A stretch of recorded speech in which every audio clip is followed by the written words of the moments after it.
Hi guys, Matt V's Movies back for another video, and today's video is about my thoughts after 6 months of owning the Panasonic UB820.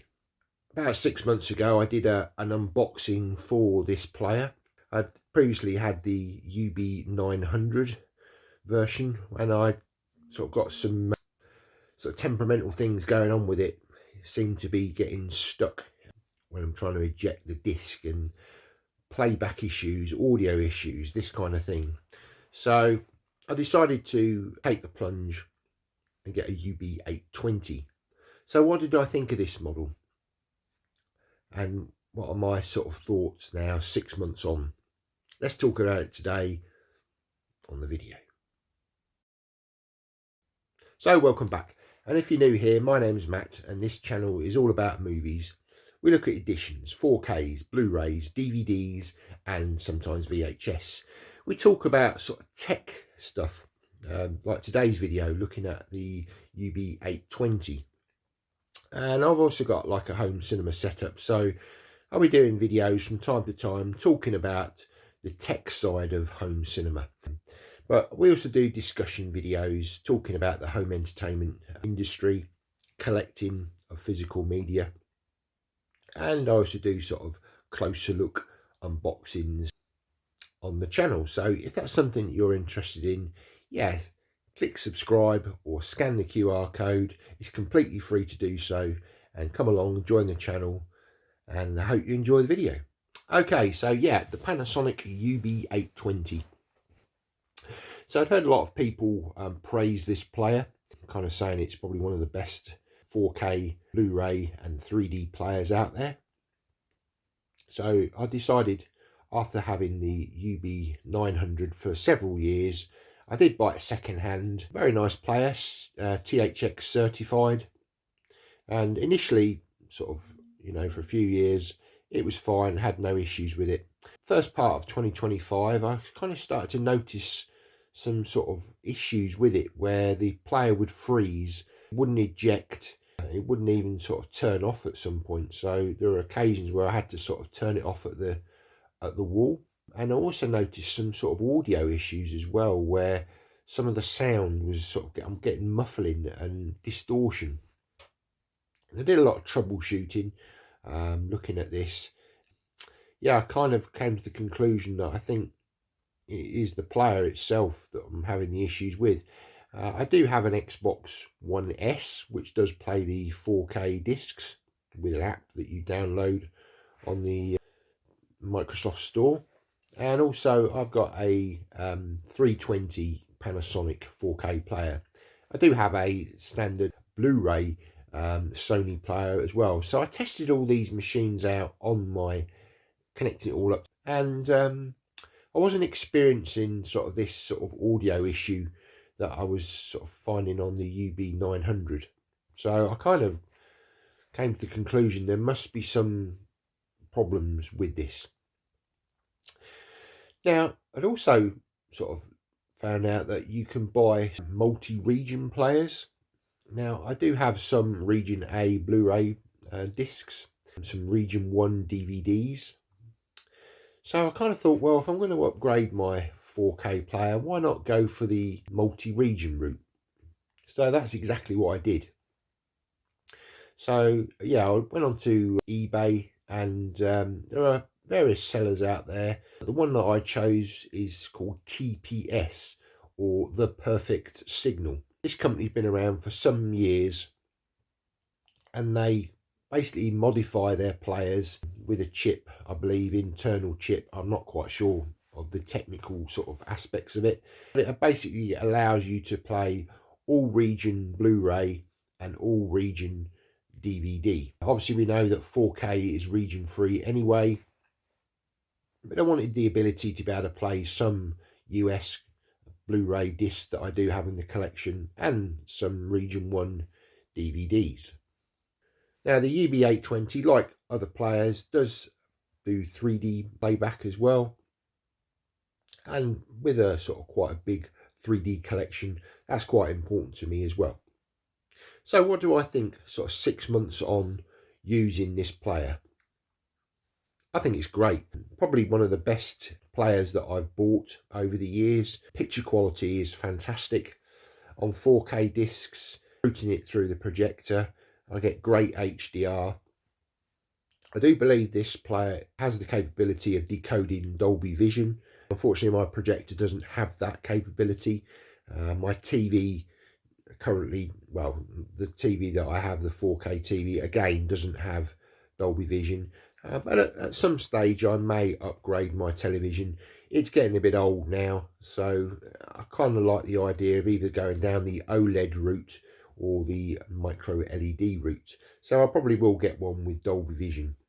So it'll be interesting to see whether there's an uptick in the HDR compared to HDR10. The operation of the player is really easy. So if you want to play a Region 1 DVD, before you insert your disc, you press the number 1 button on the player, and then you insert your disc, and then it will play the Region 1 or whatever region DVD you want to play. And it's the same for Blu-rays as well. So if you want to watch a Region A Blu-ray, you select that option on the player, on the remote control, and then pop your disc in, and then it will play. Audio issues, don't seem to have any audio issues either. It routes all through the amplifier out to the speakers, and again with 4K playback I'm able to get Dolby Atmos and DTS-X.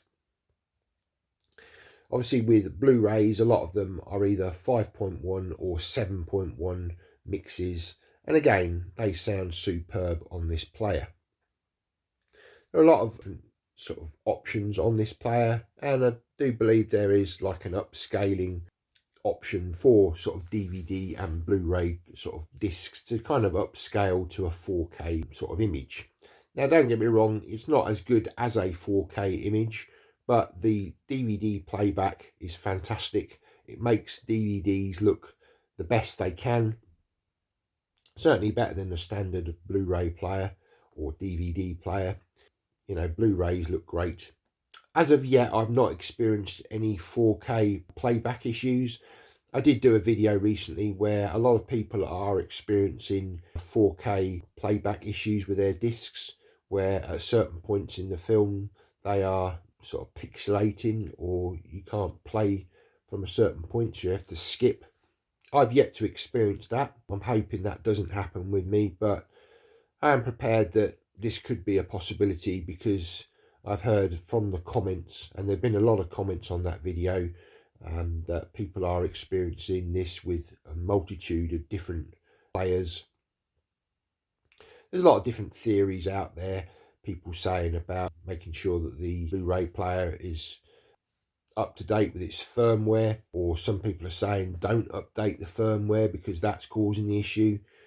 Other people are saying you need to make sure the disc is clean, make sure there's no sort of film that appeared on the 4K disc from off-gassing, which is kind of from the inside of the plastic discs. Apparently the chemicals are coming off of these plastic discs, creating a thin layer of film on the disc. Again, I've not yet to experience that. Yeah, still the jury's out on that one. But overall, I'm finding the UB820 is a fantastic player. If you're looking to sort of change your player, I would highly recommend it. I know there is the UB9000, which is a lot more money. Yes, okay, the casing is probably a better build, but from what I've been told and heard, the kind of internal workings of that player are exactly the same as the UB820.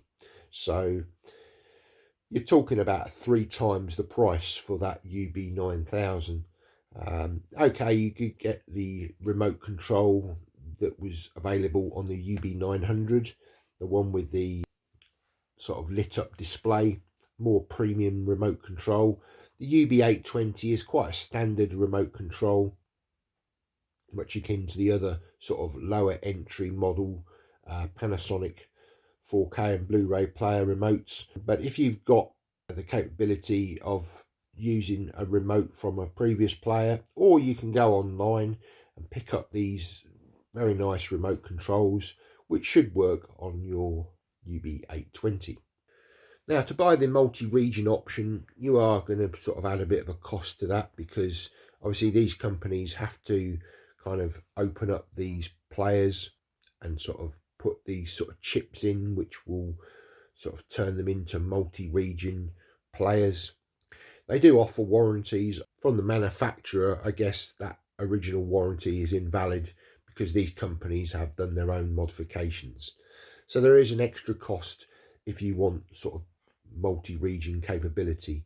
But if, like me, you've got discs which are region A for Blu-ray, some region 1 DVDs, or maybe some other region DVDs from around the world, it's certainly something to consider if you're sort of thinking of sort of changing your player, upgrading it.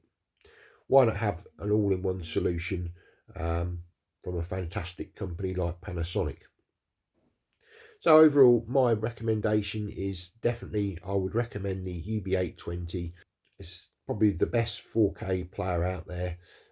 Yeah, okay, there's that UB9000, which, again, if money isn't an issue and you like a better sort of build quality to it, I do believe there might be some sort of inputs on the back that maybe aren't on the UB820, but for most of us, UB820 is probably the best option to go for.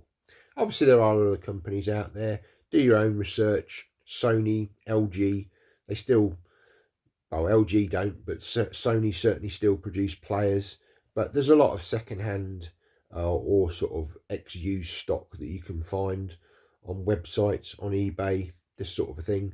But for my recommendation, I would certainly say the UB820 is probably the best 4K player you can buy currently. So, I'm interested to hear your thoughts down in the comments. What 4K player do you have? Do you have a Panasonic, or have you got one of the other makes, Sony, LG? Yeah, I'd be interested to hear your thoughts on your experiences. Are you getting these sort of issues with 4K playback, or do you find that the UB820 you have no issues with? Do you find the Blu-ray playback sort of is great on this player? And what do you think of DVDs? Do they look better on the UB820, or are you quite happy just to have a DVD player which will play your discs as well? Right, well, thanks ever so much for watching the video. Hope that's been of help. Take care. See you next time.